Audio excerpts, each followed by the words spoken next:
Magandang araw mga kaibigan.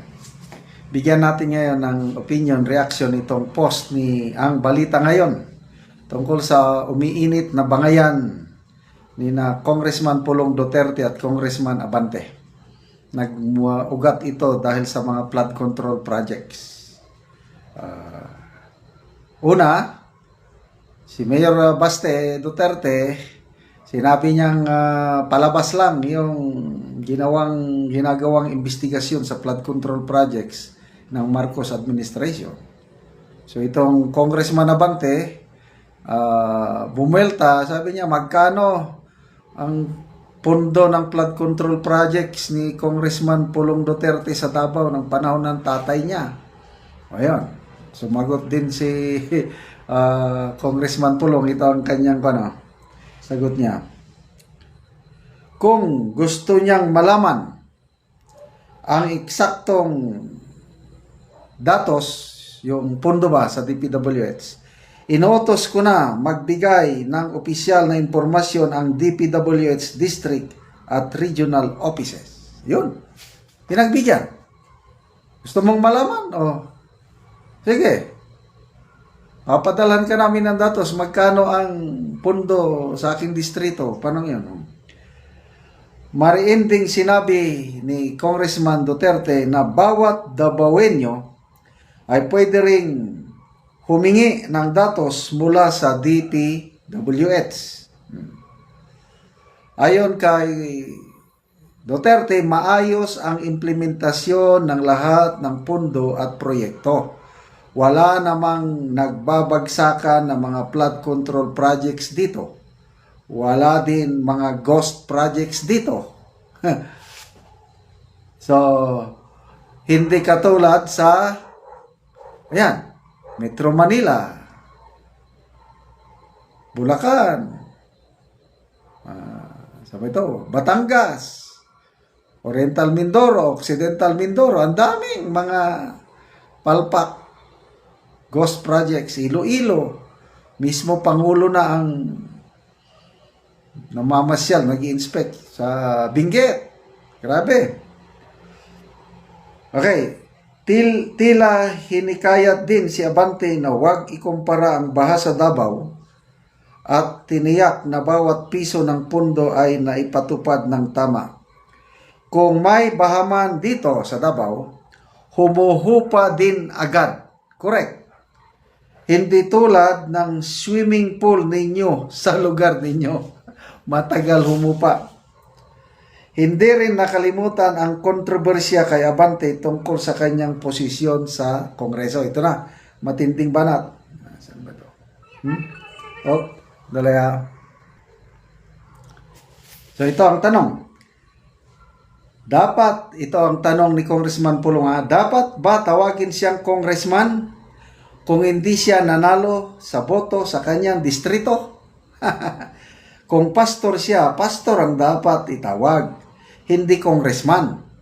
At alam ko na busog kayo ng Makabayan Black para sa inyong talent fee bilang tilap dogs sa inyong amo sa Kongres. Maaari rin ninyong i-account yun para sa transparency. Sa huli, iginiit ni Paulo na imbes na questionin ang mga development projects na pinakikinabangan ng mga Davaoenyo, mas makakabuti siguro kay Abante na sagutin ang kanyang sariling questionabling posisyon sa Kongreso. Ayan.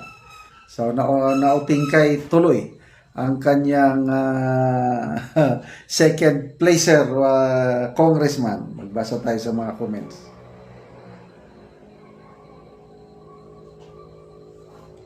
Ben Paking, ayan na si Pulong, nagalit na sa mga maiipal na talunan.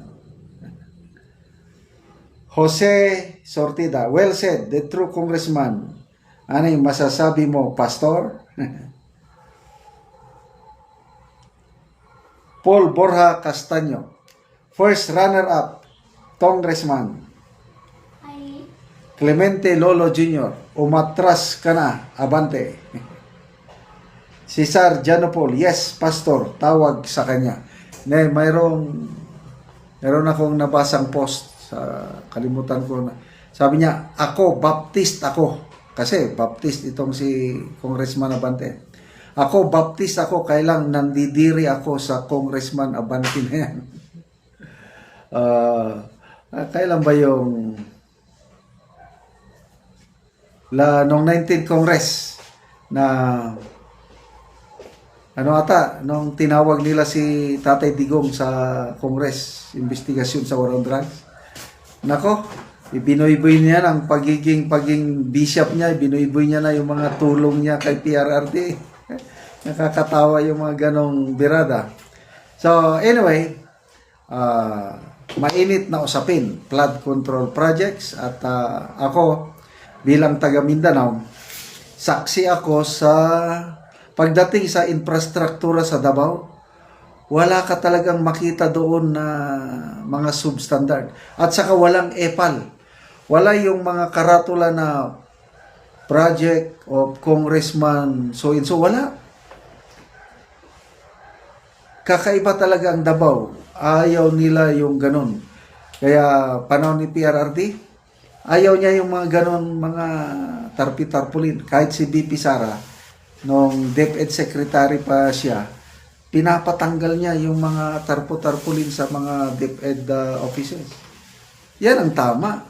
Hindi yung akuin kagad. Example, yung congressman sa Oriental Mindoro, nung hindi pa pumutok ang kapalpakan ng flood control, sabi ni Senator Lacson, nandun, nakita na ang kanyang staff yung mga billboard na inaangkin ni Congressman Panaligan ang mga project sa flood control. Yun ang resibo. So, nung nagkapalpakan na, sabi ng kongresista na hindi daw kanya yun. Sa DPWH daw yun, wala siya daw pakialam. Ganon.